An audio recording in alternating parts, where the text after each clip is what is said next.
وہ دراصل یہ کہہ رہے ہیں کہ ان کو شفا میں حکومت کی نگرانی میں رکھنے کی بجائے ان کو سرکاری ہسپتال میں رکھا جائے. ہوا یہ ہے کہ ہم جیسے بریک گئے ہیں تو بریکنگ نیوز کے طور پر وفاقی وزیر قانون جناب اعظم نذیر تارڑ صاحب کا پیغام چل رہا تھا، جس میں انہوں نے بریکنگ نیوز دی ہے لوگوں کو کہ جی حکومت جو ہے آج کے فیصلے کے لیے سپریم کورٹ سے رجوع کر رہی ہے کہ برائے مہربانی اس پہ نظر ثانی کی جائے اور کچھ ایسی کو درمیانی راہ نکالی جائے کہ ہمارے لیے مثلا ظاہر ہے کہ وہ اس طرح کا تاثر دے رہے ہیں کہ جی مشکلات نہ ہوں. ان کا تاثر یا خواہش یہ ہے کہ سپریم کورٹ کچھ اس طرح کا اس کو موڈیفائی کر دے کہ ان کو کسی سرکاری ہسپتال منتقل کیا جا سکے، جس سے کہ جی کم از کم جس میں جی کوئی بھی باقی ہم تمام اس ٹائپ کی کچھ اور 3-4 چیزیں، کیونکہ میں نے تمہیں جو بتایا نا اس کے نکات بھی آپ میں نے کہا کہ اس اگر معاملہ یوں ہی رہتا ہے تو اتفاق سے یہ معاملہ اس طرف بھی بڑھ سکتا ہے کہ جی ان کو بنی گالا جو ہے وہ منتقل کر دیا جائے. اس طرح حالات بڑھ سکتے ہیں. ٹھیک ہے، اس طرف حالات بڑھ کچھ پوائنٹس بھی آپ کے موبائل میں ہوں گے اگر ہم اس کو دیکھ لیں، کیونکہ اہم نقطہ یہ ہے کہ بہت سارے لوگ تو یہ سمجھ رہے تھے جو ابھی وزیر قانون صاحب نے کہا انہوں نے کہ سزا یافتہ قیدیوں کو سرکاری ہاسپٹل میں، کیونکہ شفا تو of course private set up ہے. نہیں، میں نے آپ کو یہی کہہ رہا ہوں نا کہ وہ یہ فرمار جب وہ موڈیفیکیشن کی بات کرتے ہوئے وہی میں نے وہ جو ان کا سنا تھا وہ یہی تھا کہ وہ اعظم نذیر تارڑ صاحب جو ہیں وہ موقف جب میں نے ان کو کیچ کیا تو وہ یہ لے رہے تھے کہ یہ سرکاری ہسپتال ہونا چاہیے. اب اس میں وضاحت کا فیصلہ اگر ایک قیدی کے لیے بہت سے قیدی مختلف جیلوں میں ہیں ان کو صحت کے مسئلے جی مجھے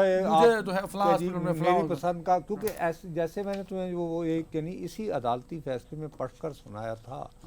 کہ اگر ایک شخص باقاعدہ عدالت سے سزا یافتہ بھی ہو تو آج کا جو حکم ہے اس میں یہ کہا گیا ہے کہ اس کا مطلب یہ نہیں کہ اب وہ انسانی برتاؤ کا مستحق نہیں رہا. یاد نہیں ہے میں تمہیں وہ پیرا یار پورا پڑھ کے بتایا. ٹھیک ہے. اور وہ جو پیرا ہے اس کے میں پھر یہ پیرا نمبر 13 ہے جس میں یہ کہا گیا ہے سزا یافتہ قیدی کی زندگی، صحت، وقار اور حفاظت، سیکیورٹی جو ہے سزا یافتہ قیدی کی وہ بھی ریاست کی ذمہ داری ہے اور عدالت کی بھی. دوسرا یہ میرے خیال میں جہاں وہ گورنمنٹ نے وہ جو وفاقی وزیر قانون نقطہ اٹھایا وہ کہتے ہیں سزا یافتہ قیدیوں کا علاج کو سرکاری ہاسپٹلز میں، وہ اصل مسئلہ یہ ہے کہ آپ جہاں لے کے جا رہے ہیں وہاں ہمیں اعتراض ہے. وہ یہ پریٹینڈ کر رہے ہیں کہ نہیں بھائی یہاں نہیں جانا، آپ پیمز جائیے. نہیں، اس میں دیکھو وہ یہ سیکنڈ لاسٹ اس وقت ان کا بنیادی جو ہے نا ایشو وہ یہ ہے کہ جی آپ شفا ہسپتال کی بجائے برائے مہربانی سرکاری ہسپتال کر دیں، اور اس میں ہم آپ کو گارنٹی دیتے ہیں کہ شفا ہسپتال کے متعلقہ جن ڈاکٹرز کے نام جو ہیں وہ پٹیشنرز دیں گے وہ ہم فراہم کرنے کو آمادہ ہیں. وہ دراصل یہ کہہ رہے ہیں کہ ان کو شفا میں حکومت کی نگرانی میں رکھنے کی بجائے ان کو سرکاری ہسپتال میں رکھا جائے، اور غالباً شاید اس میں سماعت کے دوران حکومت یہ موقف بھی لے سکتی ہے کہ جی رہیں گے وہ ان دا ویسینٹی آف اے سرکاری ہسپتال، لیکن اس کے لیے وہ ڈاکٹرز وغیرہ جو ہیں ان کی پسند کے وہ آ سکتے ہیں آپ کے حکم کے مطابق. تو اتنی برائے مہربانی جو ہے آپ ذرا اچھا نہیں ہوتا سر کہ اس کو ایک جانے ہی دیا جاتا بجائے ایسے نہیں اچھے نہ رکھو تو اچھے رکھ لو. یہ کیا میسیجنگ کیا ہے اس میں؟ بھائی اس میں یہ ہے نا کہ ہمارے ہاں لوگ، میں تم نے بات کو آغاز میں ہی کہا تھا کہ ہمارے ہاں تو کاتا اور لے دوڑی اور جی ڈیل ہو گئی،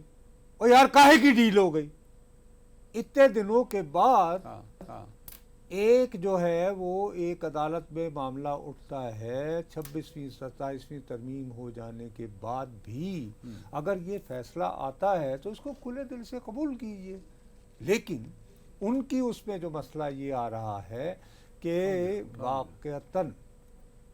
جو ہے وہ اس کو دل سے تو وہ یہی کہیں گے کہ یار یہ تو پھر اس سے تو تاثر یہ بنے گا کہ بس ہم فارغ، تو ہمیں یہ رجوع کرنا چاہیے، ریزسٹ کرنا چاہیے. حکومت سمجھتی ہے کہ اس فیصلے سے ان کی ساکھ متاثر ہوئی ہے، ان کا روب، ان کا دبدبہ، چودراہٹ ختم ہو رہی ہے. چودراہٹ خیر وہ روب اور دبدبہ کہ لوگوں کو خیال آئے گا کہ بس یار اب تو ٹھیک ہے، جیسے میں نے تمہیں کہا کہ اس کے لیے اب مزید راستے کھل سکتے ہیں، لیکن اب ان کے اپنے نکات ہیں اور آپ ان کو بھی ریجیکٹ نہیں کر سکتے. دیکھو لیٹس بی فیئر کہ جی اگر کل کوئی قیدی جو ہے کوئی بہت یعنی ارب پتی بھی تو ہوگا نا، جو کہ اسمگلنگ کے الزام میں عمر قید کی سزا بھگت رہا ہو، وہ کہے گا جی کہ مجھے فلاں ہارٹ کے ڈاکٹر پر صرف اعتماد تو ہے. اس کا یہ کہا گیا نا اس میں کہ باقی قیدیوں یہ وہ کہہ رہے ہیں نا کیا سپریم کورٹ کا حکم تمام قیدیوں کے لیے ہوگا. اچھا اب یہ کہنا کہ قانونی اعتبار سے، سیاسی اعتبار سے ہم کہہ سکتے ہیں کہ یار بہتر ہوتا آپ اس کو جانے دیتے، لیکن قانونی اعتبار سے پریسیڈنٹ سیٹ ہو رہا ہے، ایک پریسیڈنٹ سیٹ ہو بالکل رہا صحیح ہے کہہ رہے ہیں آپ کہ ایک ارب پتی آدمی وہاں پہ بیٹھا ہوا ہے، منشیات کا اسمگلر ہے، وہ یہ کہتا ہے کہ نہیں بھائی، اور اس میرا کا بھی وکیل وقار پٹیشن ہے، لے کے پہنچتا میں یہ بھی فلاں سپریم کورٹ کے فیصلے کے مطابق جو تو یا تو پھر اپنا بھی آپ ایسا فیصلہ کریں کہ جو سیاستدان گرفتار ہوگا اس کو اس کی پسند کے ہسپتال وغیرہ بھیج، یعنی ایک گراؤنڈ بنانے کے لیے نا. تو مقصد یہ ہے کہ سیاسی طور پر میں اب بھی کہوں گا کہ بہتر ہوتا کہ حکومت اس کو جانے سے کہتی جانے دیتے، لیکن یہ کہنا کہ ان کے پاس کوئی قانونی جواز یہاں پہ موجود نہیں ہے تو وہ ظاہر ہے سوچ سمجھ کر یار ایسی چیزیں، آخر کتنے بجے کا فیصلہ آیا ہوا ہے اور وہ کب وہ رونما ہو رہے ہیں نہیں، وہ تو کہہ رہے ہیں ہم مسلسل سے مشاورت کر رہے تھے، یہاں سے انہوں نے شروع کی بات. وہی تو مشاورت کے بعد بالآخر وہ اس نتیجے پر پہنچے ہیں کہ ہمارے لیے بہت مشکل ہوگی کہ جس انداز میں یہ فیصلہ لکھا گیا ہے اس پر ایز اٹ از عمل کریں. ٹھیک ہے، مطلب ان کو بانی تحریک کو اڈیالہ جیسے ہسپتال منتقل کرنے پہ اعتراض نہیں ہے، وہ تو وہ کہہ صرف رہے یہ ہیں ہے کہ وہ تو انہوں نے بالکل یہ نہیں کہا نا ابھی تک جو نکات میرے سامنے کہ ان کی مرضی کا نہیں بھائی، سرکاری جو تمام قیدیوں کو کیونکہ سرکاری بیسیکلی یار سزا یافتہ آپ نے ابھی قیدیوں کو بتایا تھا کہ سرکاری- نواز شریف کو پرائیویٹ ہاسپٹل میں لاہور میں رکھا گیا تھا، یہ بھی آپ نے بتایا. مجھے پتہ نہیں وہ جو ہاسپٹل سرکاری تھا یا غیر سرکاری، آئی ایم ناٹ شیور. لیکن ماڈل ٹاؤن میں ہے وہ پرائیویٹ ہے، اس وقت مجھے یاد نہیں آ رہا، لیکن مجھے اتنا یاد شریف ہے میڈیکل کمپلیکس کہ میں تھے. وہاں نہیں، شریف میڈیکل کمپلیکس تو ان کا اپنا تھا ذاتی، وہاں نہیں تھے. چلیں چلیں کوئی اور غالباً سرفیسز ہاسپٹل تھا یا کیا. اینی وے خیر یہ جو نقطہ ہے کہ قیدی جو ہیں وہ سرکاری ہاسپٹل میں جاتے ہیں کیونکہ وہ لوگ کمپیئر کرتے ہیں ود نواز شریف کو، ان کو بھی ریلیف ملا تھا میڈیکل، تو وہ کن گراؤنڈ پہ